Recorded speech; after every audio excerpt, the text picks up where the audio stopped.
James Turner for the untouchable true school sports. Let's go, baby. Bow! Be careful what you wish for because it can become a reality. Yeah. The untouchable True School Sports Empire, and y'all know the rest, man. Now listen, it's like 6 something in the morning here in the Bay Area, about to get ready for another week of a great training camp with Yugo Osaki. But listen, guys, before I get out and I start running around the Bay Area, getting things, dotting the T's, crossing the I's, I wanted to come speak to you guys about Osleys Iglesias, because he fought Vladimir Shishkin last week. And it was one of the important fights of last week I didn't get to touch on, so I want to speak on it real quick because he wound up getting an 8th round stoppage. Another great fight for him. He runs his record up now to 14-0, 13 knockouts.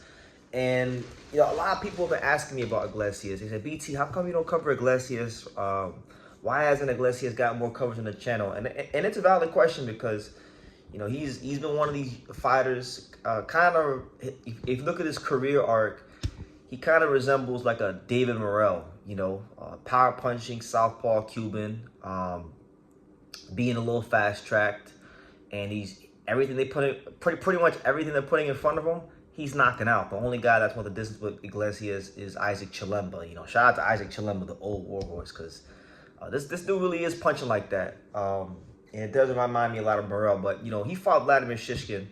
And I felt like, in my opinion, of all the guys he fought, I felt like Vladimir was definitely the most stern test to date. Just because when you factor in, Vladimir just fought William Skoll last year for the world title. And a lot of people, myself included, thought that Vladimir beat William Skoll, and he didn't get the decision because he was the B-side fighter in that fight. Now, there wasn't no A-side or B-side in this fight. It didn't really matter who was that, because Iglesias had the judge, he had the jury, and that was it. And he executed them. All right. What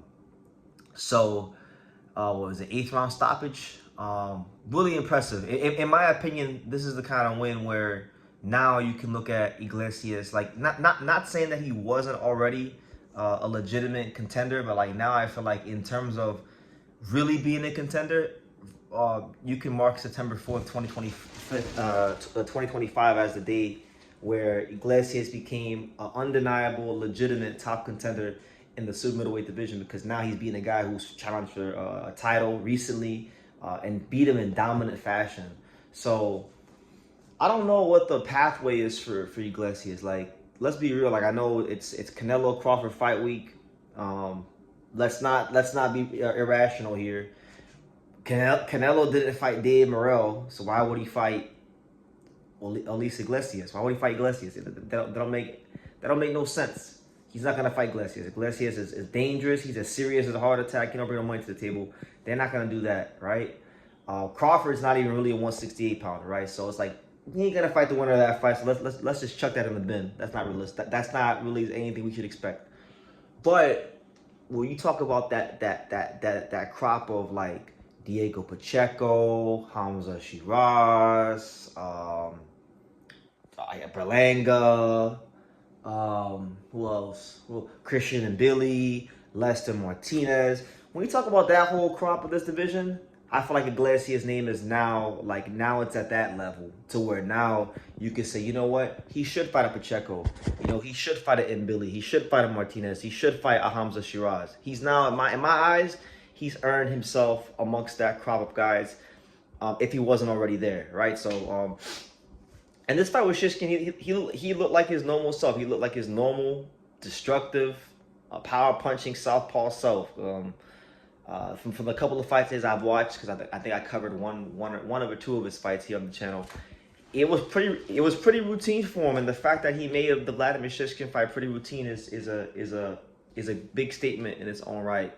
Now look, if you leave it to me, if you leave it to BT as the commissioner of boxing of who I would like to see him fight, I would like to see Iglesias fight the winner of Martinez versus Mbili. Now, if Mbili comes out of that fight this weekend against Crawford and Canelo, I kind of feel bad for even saying that, because Mbili's had to play the waiting game for a long time. He's been WBC #1 contender for a long time.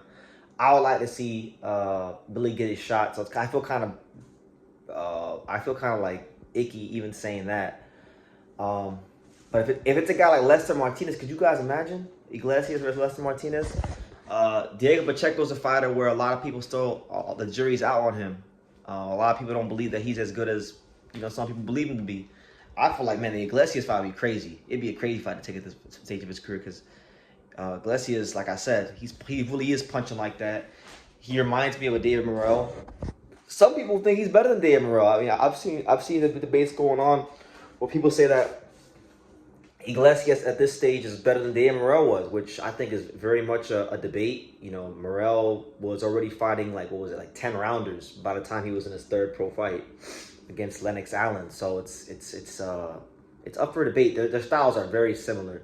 But yeah, he's amongst that crop now. He's arrived. In my opinion, like he was if you were a hardcore boxing fan, he was a name that you knew.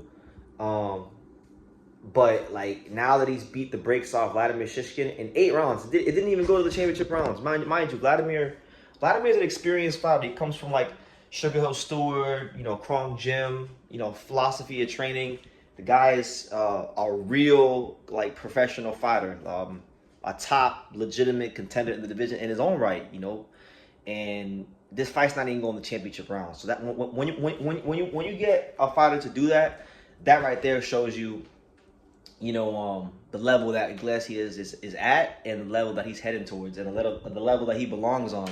So Godspeed to him. I hope he gets those fights with those young names I mentioned, that next crop of 168, because he's amongst the elite contenders of that next crop. And whoever wins, they I would like to see the super middleweight division start to sort things out within the next 12 to 18 months, because Crawford and Canelo's going to happen this week.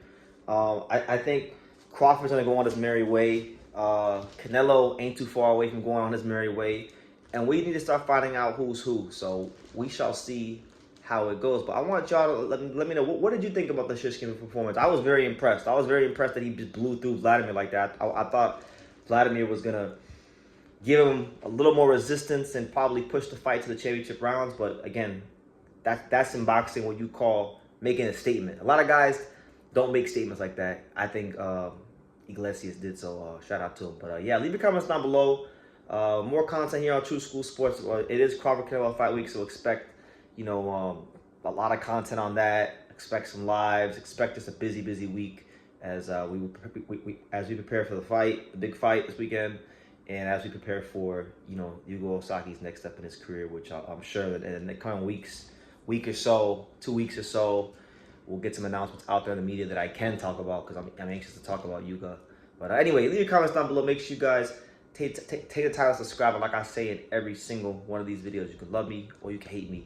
But I'm just a kid from Daniel. So until next time, thank you for watching another video on the untouchable True School Sports Empire. For more great boxing content just like this, make sure you guys stay tuned and subscribe.